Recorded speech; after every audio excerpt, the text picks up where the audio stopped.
This is the 2021 Toyota Sienna. Completely new redesign for this year, and they switched it to an entirely hybrid platform.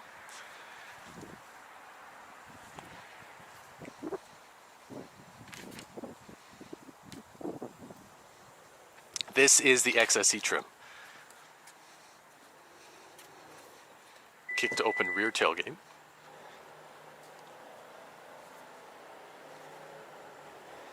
This is the amount of room with the third row up.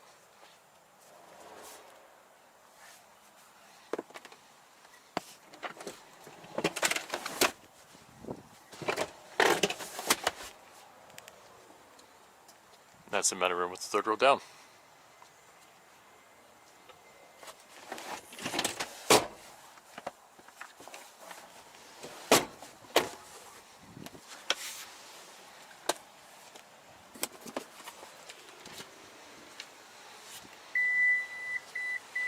You can do the same to close the vehicle. Coolest thing on the van, my favorite though, is for the sliding doors. You have the same feature for kicking.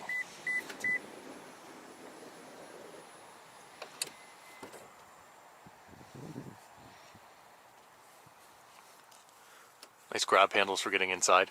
I appreciate that it's not only at the top, but for younger children as well, it's even at the bottom there. It's a rubberized texture. You can slide pretty far back. Being 6 feet tall, I'm able to stretch out my legs almost to the full length. This would be the ultimate highway cruiser.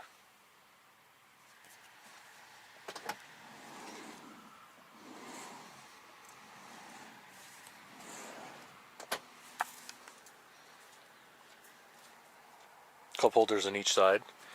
There is one on each door.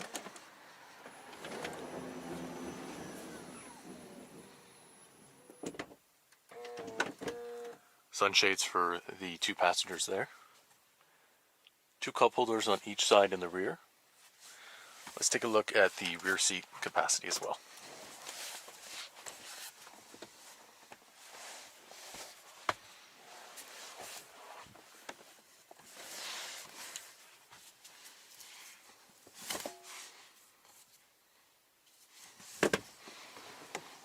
Wow, that can recline a lot actually.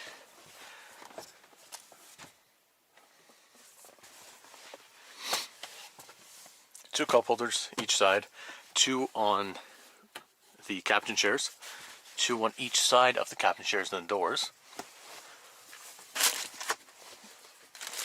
two right here, USB-C and USB charging ports, power adjustable seating, two more cup holders right there, two more, and another two right there. Pressing this button opens up a large compartment where you have a USB, USB-C, and lots of extra storage. What I like about the Sienna, and they brought this over from the Highlander of the previous generation. A lot of people appreciated the flat dash area here.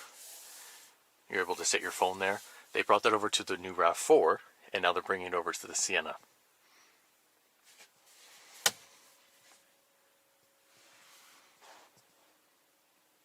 There's a power moonroof. In total, there are 18 cup holders. The touchscreen is touchscreen is 9 inches. Heated seats for both the driver and the passenger. And I appreciate that the HVAC system is all manually controlled. Right there, you could hear the engine kick in because I had the HVAC system on. Let's hop into the driver's seat. 8-way power adjustable seating, automatic headlights, a heated steering wheel,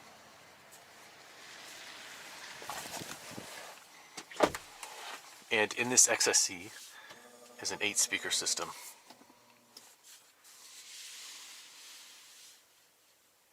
Leather wrap steering wheel, a leather wrap shift knob here, different drive modes as well.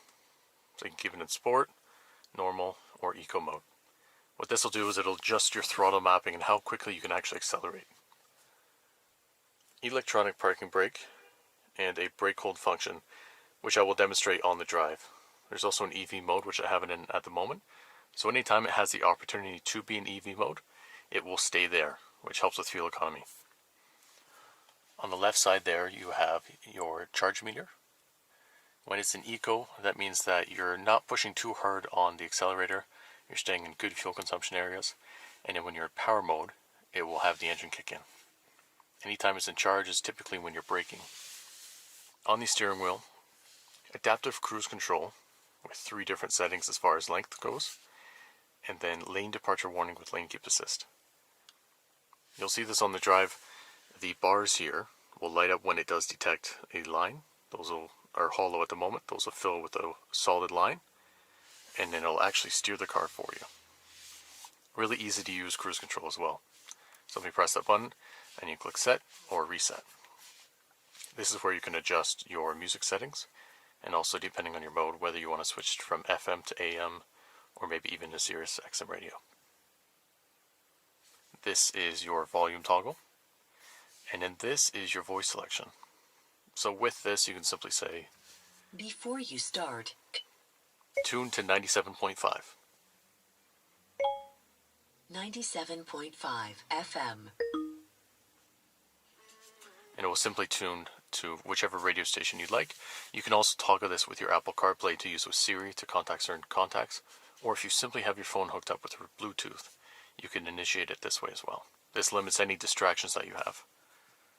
But let's go take a look at the LE trim. I want to compare the leather seating that we have here with the 2 different tones compared to what we have in the LE. So this is the 2021 LE. You still get a power sliding doors. Unfortunately, no power tailgate and none of the funky kick to open or close. But what I want to show you is this dual. So it's a dual tone, but also a dual fabric. You have almost what you would find traditionally as far as cloth seats, but this is nice. I appreciate having the 2-tone there. But again, nice grab handles. This will be the 8-seater, whereas the XSE is a 7-seat. Still plenty of room. Even as an adult, I wouldn't mind being in the second row, and I also wouldn't feel claustrophobic.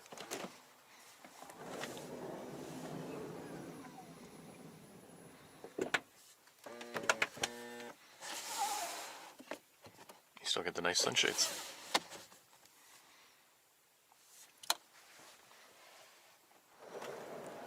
With all new Toyota models, you get Toyota Safety Sense.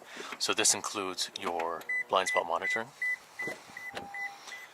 the pre-collision system, adaptive cruise control, lane departure warning. But let's take this for a drive.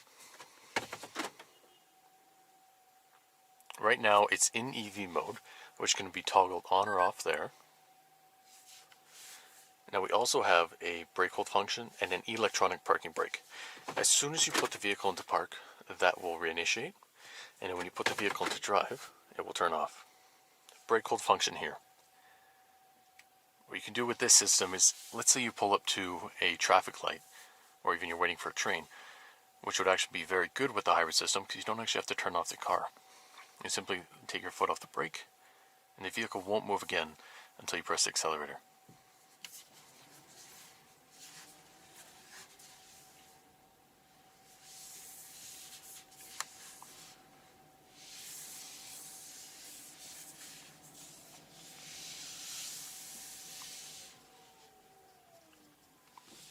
This vehicle is located at North London Toyota. The address is 1515 Rob Panzer Drive, and the phone number is 519-451-3880.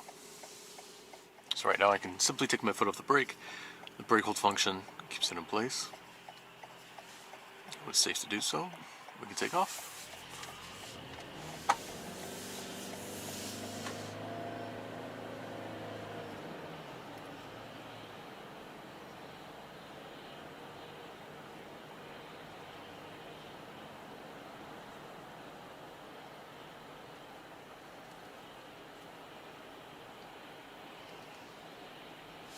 Let's test out the adaptive cruise control.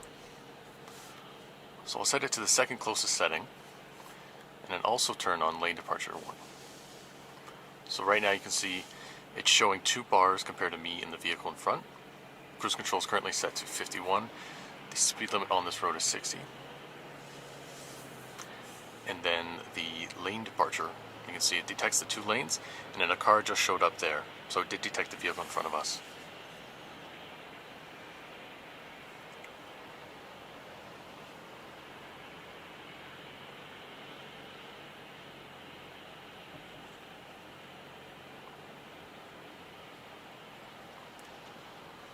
And it is steering for us. And right now it's also braking for us. I'm not pressing anything.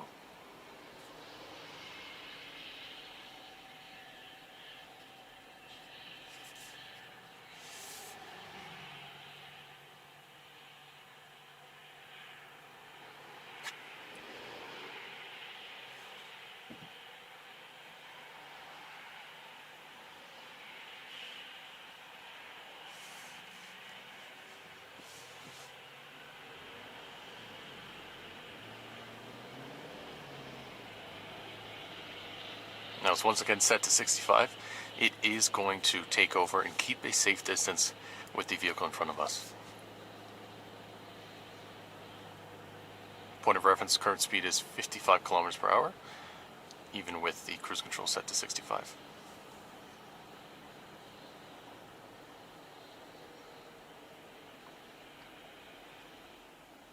Right now there's a red light with the crosswalk, and it's going to stop for us behind the bus safely.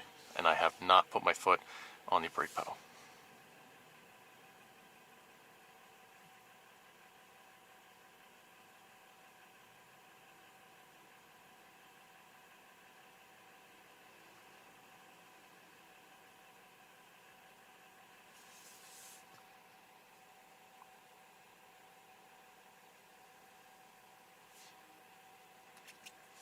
Right now to reinitiate, I simply put my foot back on the gas, and it restarts to its previous position.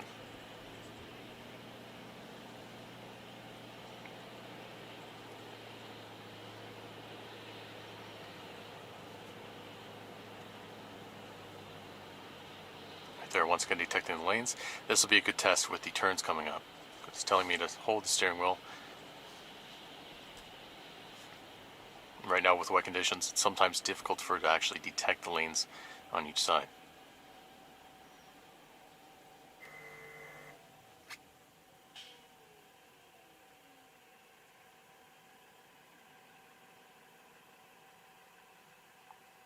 I still have not touched the brake.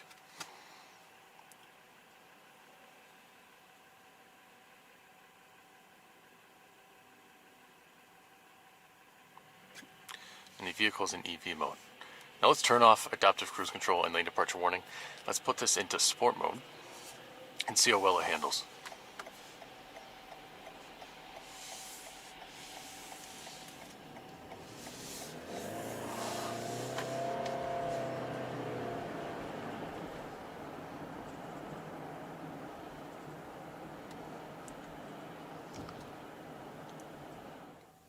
On our way back to the dealership. Put us back into EV mode there. Pardon me, Eco Drive mode.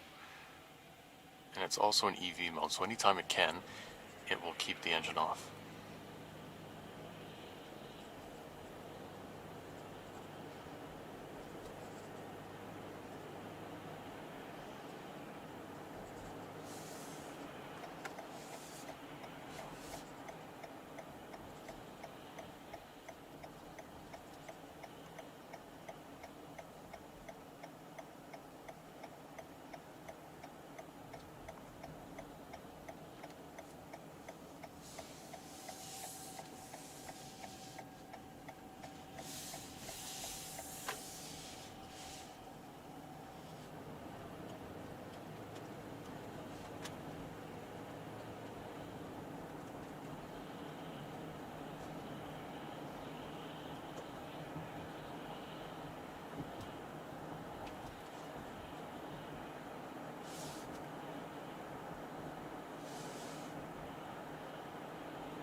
Right there it gave a quick vibration, just let me know that it felt that I was veering off too much in the lane and that I was potentially distracted.